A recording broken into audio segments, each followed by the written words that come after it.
Max cinema ಬಿಡುಗಡೆಯಾಗಿ ಭರ್ಜರಿ ಪ್ರದರ್ಶನಗೊಳ್ತಾ ಇದೆ. ಸಿನಿಮಾ ನೋಡಿದ್ಮೇಲೆ ತುಂಬ ಇಷ್ಟ ಆಯಿತು, ತುಂಬ ಖುಷಿ ಆಯಿತು. ಹಾಗಾಗಿ ವಿಶ್ ಮಾಡೋಣ ಅಂತ ಸುದೀಪ್ ಅಣ್ಣನ ಮನೆಗೆ ನಾನು ರಾತ್ರಿ ಹೋಗಿದ್ದೆ. ಆ್ಯಂಡ್ ಹೋಗುವ ದಾರಿನಲ್ಲಿ ಸೆಲೆಬ್ರೇಷನ್ಗೋಸ್ಕರ ಅಂತ ಒಂದು ಕೇಕ್ ತೊಗೊಂಡೋಗಿದ್ದೆ. ಕೇಕ್ ಮೇಲೆ ಬರೆದಿರೋವಂಥ ಲೈನ್ಸು ಅನ್ನೆಸೆಸರಿಯಾಗಿ ತಿರುಚಿ ಬೇರೆ ದಾರಿನಲ್ಲಿ ಹೋಗ್ತಿರೋದು, ಅಲ್ಲಿಗೆ ಲಿಂಕ್ ಮಾಡಿ ಕಾಂಟ್ರವರ್ಸಿ ಕ್ರಿಯೇಟ್ ಮಾಡೋದಕ್ಕೆ ಟ್ರೈ ಮಾಡ್ತಿರೋದು ನನ್ನ ಗಮನಕ್ಕೆ ಬಂತು. ಹಾಗಾಗಿ ಒಂದು ಕ್ಲಾರಿಫಿಕೇಶನ್ ಕೊಡೋಣ ಅಂತ ಈ ವಿಡಿಯೋ ಮಾಡ್ತಾ ಇದ್ದೀನಿ.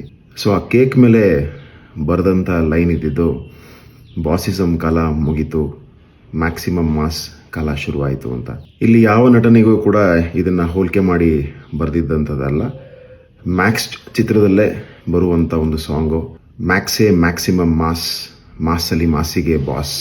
ಸೊ ಈ ಲೈನನ್ನೇ ಅನುವಾದಿಸಿ ಅದನ್ನೇ ಕೇಕ್ ಮೇಲೆ ಬರೆದಂಥ ಲೈನ್ ಆಗಿತ್ತು.